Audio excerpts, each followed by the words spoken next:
Okay, so I keep trying to record this video, and for some reason, it's just not working. Like, the technical shit is working, but for some reason, I'm having a lot of trouble articulating my thoughts. And I mean, if you've seen my videos, you know there's a lot of times where I'll just kind of like stop for it and be like, oh shit, like I completely stopped. Or I'll be like, hold on a second, burp, and then keep doing what I wasn't trying to dab. I was trying to just like go off screen, but it became a dab. Might be. But for some reason, like, I don't know why I'm having trouble articulating this. So let me just say what I'm trying to say. Clay and I watched How to Train Your Dragon last night. The movie fucking slaps. It looks good. I love the designs of the dragons. As I was watching the movie, I was kind of thinking, the fact that he can kind of tame them all with the shit that works on Toothless, works on all the other kinds of dragons, is that a little bullshitty? And I thought about it a little more. I was like, well, no, I mean, they're all cats, and I don't think I've ever seen a cat who wasn't entertained by a laser pointer. I don't think I've ever met a cat who didn't like to get, like, scratched behind the ears. So I'm like, no, I buy, like, the more I think about it, the more sense it does make.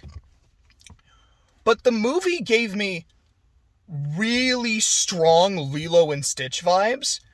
And then I looked into it, and it turns out it's directed by the same two guys who directed Lilo and Stitch. I'm like, this makes so much fucking sense. Now, I would say they do still feel like two distinct movies. Like, there's, for example, like, to me, Hiccup's story is a lot of, I want to be able to fit, at least at first, it's, I want to be able to fit in. And then it becomes, okay, so I want to be able to fit in, but now I realize I can't kill dragons. I just want to get to know them better. I want to understand them better. I want to see if I can find a better way to coexist with them without losing the respect of my friends and my family. Notably, just without losing the respect of my father. And that's what a big chunk of his conflict is. Lilo's conflict is, yeah, I don't want the social worker to take me away from my sister because she's the only family I have. And it's, to me, Lilo is not about, I want to fit in with other people. It is just, I know I'm a weird person, and I'm trying my best. But then both of them end up making a supernatural friend. One is a dragon, one is an alien. And I feel like at that point, Lilo is like, yeah, I don't need other people anymore. Like, her sister, of course. It was like, yeah, as long as I've got my sister and my dog, I guess I'm fine. And I love that movie. Lilo and Stitch is so good. It is, of all the mainline Disney movies, it is my second favorite. No question, no cap. I don't know where How to Train Your Dragon falls in my DreamWorks tier list right now. Like, it's an S-tier movie, like, no fucking question. I think this movie is phenomenal. It looks so good. Like I said earlier, I really like the dragon designs. The people look good. It's a DreamWorks movie where I can look at the humans and not go, ugh. Like, every now and then, there's maybe, like, a face that looked kind of off, or, like, a couple, like, seconds of animation. I was like, oh, okay, that part didn't age super well. But that was, I don't know, in total, like, 15 seconds of the movie. The other hour and a half is great. The flying scenes are fantastic. The music, I never, like, thought about the music any other time I've seen this movie, which I saw it in theaters. And I don't know how many times I've seen it since, like once, maybe twice. But I was like, holy shit, the soundtrack is fantastic. Dude, this song when they're like flying over the sea for the first time, like, this is incredible. And like during the climax, it's absolutely like swelling as shit is going on. I'm like, yo, this movie is great. Like, its production is great. I really like the cast. I like my Lilo and Stitch of this movie because I think they're great. At the end of the movie, after Hiccup loses his leg or like his foot, he wakes up in his bed because Toothless is like nudging him awake and trying to get him up. And I looked at Clay, I was like, yeah, that's definitely a cat. Like, Bahamut does that to me all the time. And literally this morning, I end up getting woken up early because my cat just like, it's just like, I hear him purring and like feel him nudging me awake. I was like, oh yeah, like on fucking cue, man. I like the relationship between Hiccup and Stoic because I like the complexities and the nuances of it. I can easily see someone seeing... Let me try that sentence again. That sounded kind of weird. I can easily understand why someone would view the relationship as abusive from Stoic's side. Just a lot of the shit he says to his son, the fact that he literally disowns his son right before the climax, is like, "You're no son of mine," and then walks off. I understand it. To me, it feels like a more intense version because of the stakes, but because of like the shit that goes on in their lives where they are literally being hunted by dragons and shit, and the fact that from his perspective, my son knows where the dragon nest is, something that could help us, and is intentionally hiding it because he values them more than us. It's a more high stakes version of the relationship between Hank and Bobby. A father and son who seem like they genuinely do love each other and care about the other, but have nothing to bond over. And while the father is a more traditional person of his era and like his like location, his son is very different.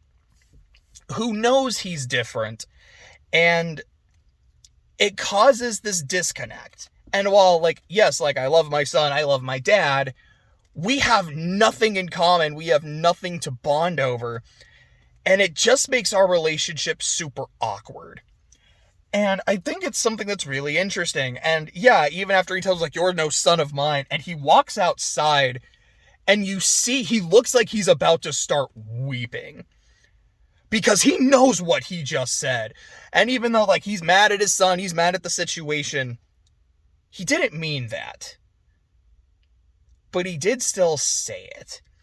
And he kind of knows that it's like, that's not something I can just take back.